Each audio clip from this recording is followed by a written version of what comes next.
मेरा शौहर से लड़ाई झगड़ा चलता रहता है, जिसमें वो मुझे तलाक दे चुके हैं। जब हमारे दरमियान लड़ाई झगड़ा होता था, मेरे एक रिश्तेदार हैं जो मेरे फुफ्फा लगते हैं, मैं इनसे इस बारे में बात करती थी। फिर बात करते करते हम दोनों एक दूसरे को पसंद करने लगे और हम दोनों एक दूसरे से निकाह भी कर चुके हैं।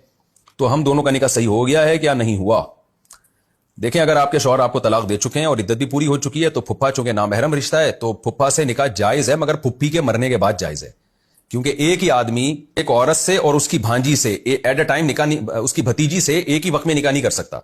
तो आपके फुफ्फा के निकाह में अगर आपकी फुप्पी हैं, तो फिर अगर आपके फुप्पा ने आपसे निकाह किया तो ये कल अदम है, ये जिना है, इसकी कोई हैसियत नहीं है। लेकिन अगर आपकी फुप्पी का इंतकाल हो चुका है या उनको डिवोर्स हो चुकी है और इद्दत भी पूरी हो चुकी है, तो फिर अगर आपके फुप्पा ने आपसे निकाह किया तो वो निकाह सही हो गया है, चाहे लगते हो या ना लगते हो। इन्होंने कहा ना मेरे फुप्पा लगते हैं, बाद दफा फुप्पा होते हैं लगते नहीं है, बाद दफा नहीं होते लेकिन लग रहे होते हैं कि फुप्पा, तो इससे कोई फर्क नहीं पड़ता, सगे फुप्पा भी हो या दूर के फुप्पा भी हो, वो हैं बहरहाल नामहरम।